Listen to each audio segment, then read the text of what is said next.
Hello, this is Dr. Shiva Ayyadurai, Real Solutions to Real Problems. I want to talk about education.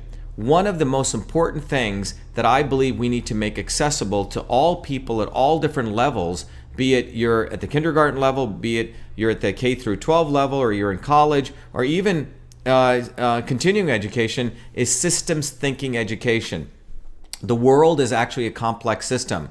We have been trained, unfortunately, by an old educational model which teaches us to think in a reductionist way. What I mean by this is, if you think about the old story of the 5 or 6 blind men who are looking at the elephant, they each touch a part of the elephant, and each one has its own views of what that is. The guy who touches a tusk thinks it's a spear. The guy who touches a tail thinks he's touching a brush, etc. This is what's called reductionism. And you never really solve problems this way. The way you solve problems is looking at the whole, and that's through systems thinking.